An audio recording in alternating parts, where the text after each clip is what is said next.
अस्सलाम वालेकुम। नेक्स्ट हमने जो है वो पहले हम लोगों ने पढ़े थे, पहले 3 मेथड पढ़े थे इसके अल्केन्स की प्रिपरेशन के। अब हम लोगों ने मेथड नंबर 4 पढ़ना है। हम लोगों ने 3 पढ़ चुके हैं, अब हम लोग चौथा पढ़ेंगे। चौथे में क्या है कि कॉल्ब्स इलेक्ट्रोलाइटिक मेथड है। अब इसमें हमने क्या कराना है, इसमें है कि when a concentrated solution of sodium और potassium salt of monocarboxylic acid को जब इलेक्ट्रोलाइज कराया जाता है तो अल्केन प्रोड्यूस होता है।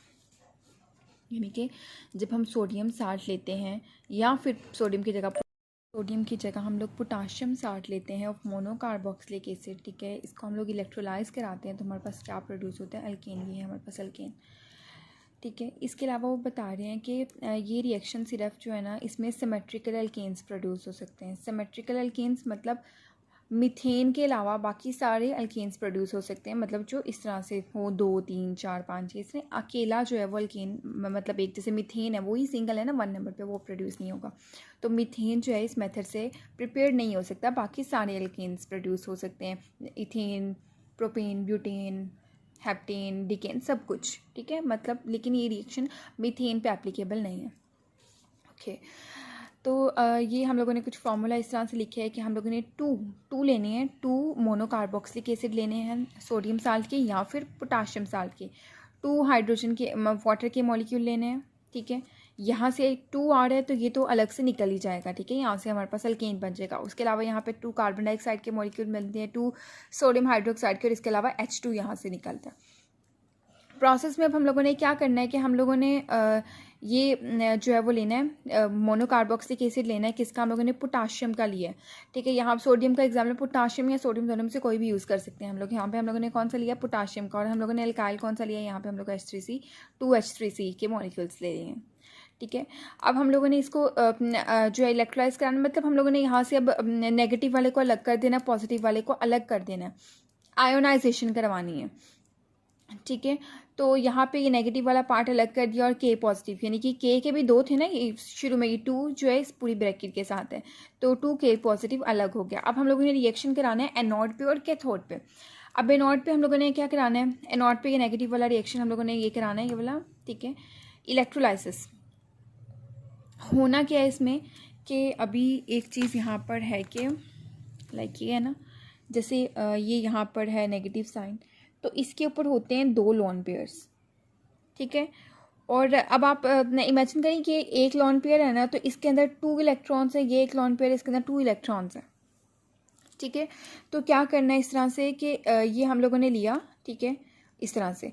अब यहाँ पे क्या है कि ये यहाँ इस साइन के ऊपर कितने लोन, मैं बताने के लिए लिख रही हूँ, यहाँ 2 लोन पेयर्स होते हैं, ठीक है, हर एक के तो 2 इलेक्ट्रॉन्स हैं। अब यहाँ से हम लोगों ने क्या करना है कि एनोड है ना, तो इसमें इलेक्ट्रॉन लॉस होंगे, तो हम लोगों ने 2 इलेक्ट्रॉन क्या हो गए, लॉस हो गए, यानी कि यहाँ से 2 इलेक्ट्रॉन चले गए, मतलब एक लॉन पेयर खत्म हो गया। तो आगे हमारे पास सिर्फ एक लॉन पेयर बच जाएगा, यहाँ पर एक तो चला गया क्योंकि 2 इलेक्ट्रॉन्स निकल गए हैं यहाँ से, ठीक है। अब इस वाली को हम लोगों ने नीचे लेके आना है, यहाँ पे क्या है ऊपर, ये एक लॉन पेयर है। अब यहाँ से क्या होगा कि ये बॉन्ड है, ठीक है, इसके ऊपर भी क्या है, 2 लॉन पेयर है, ठीक है। अब यहाँ से बॉन्ड ब्रेक होगा, ठीक है, ये वाला लॉन पेयर, ये लॉन पेयर मिल जाएगा एक साथ, ठीक है। तो यहाँ पर हमारे पास कितने मॉलिक्यूल्स बनेंगे, कार्बन डाइऑक्साइड के 2, क्योंकि शुरू ब्रैकेट वाला जो है इसके साथ ही है, तो 2 कार्बन डाइऑक्साइड निकल जाएंगे। उसके अलावा हमारे पास यहाँ पे लीजिएगा 2H3C, और H3C के ऊपर क्या है, एक लॉन पेयर है, कार्बन के ऊपर एक लॉन पेयर है, मतलब ये भी स्टेबल नहीं है। अब ये 2 है ना, अब हम इन दोनों को अलग अलग करके लिख लेंगे, ठीक है, एक लॉन पेयर इसके ऊपर लिख लेंगे, एक लॉन पेयर इसके लिख लेंगे, ये दोनों मिलकर हमारे पास क्या बना देंगे, बॉन्ड बना देंगे, तो ये हमारे पास क्या बन जाएगा, इथेन, ठीक है। हमने एक चीज़ याद रखनी है कि ये फार्मूले में जो चीज़ें हमारे पास ये 4 चीज़ें बन रही हैं ना, हमने पूरे प्रोसेस में ये 4 चीज़ें हमने बनानी है। अब ये था फर्स्ट ऑफ ऑल हमने ये अल्केन बनाना था, जो अल्केन हमारे पास बन चुके हैं, ठीक है, फर्स्ट प्रोडक्ट हमारे पास बन चुका। दूसरा कार्बन डाइऑक्साइड था 2CO2, ये भी हमारे पास बन चुके हैं। अब हमारे पास रह गया 2NaOH और H2, अभी वो हम लोग कैथोड वाला करेंगे तो उसमें इंशाल्लाह वो निकलेंगे। और पे क्या लेना है, हम लोगों ने 2H2 लेना है, ठीक है, 2H2 लेना है, ये यहाँ पर ये 2H2 था, ठीक है, ये 2H2 लेना है, ठीक है। और यहाँ पे कैथोड है तो इलेक्ट्रॉन्स क्या हो रहे हैं, ऐड हो रहे हैं, तो इनसे हमारे पास क्या बन रहा है, 2OH नेगेटिव बन रहा है, साथ H2 बन रहा है, H2, मतलब हमारे पास H2 भी निकल गया, ये तीसरा प्रोडक्ट भी हमारे पास निकल गया, हमारे पास की RR भी निकल गया, अल्केन भी निकल गया, कार्बन डाइऑक्साइड भी निकल गया और H2 भी बन गया। अब हमारे पास बनने वाला प्रोडक्ट एक रह गया, ठीक है। ओके, तो अब नेक्स्ट क्या है, हम लोगों ने 2K पॉजिटिव, ठीक है, हम लोगों ने ये वाला ले लिया था, पॉजिटिव वाला कर लिया था, मतलब नेगेटिव वाला कर लिया था, पॉजिटिव वाले को लेना है 2K पॉजिटिव। इसके अंदर 2OH नेगेटिव को ऐड करना है तो हमारे पास 2KOH बन जाएगा। तो मतलब हमारे पास ये वाला भी बन गया।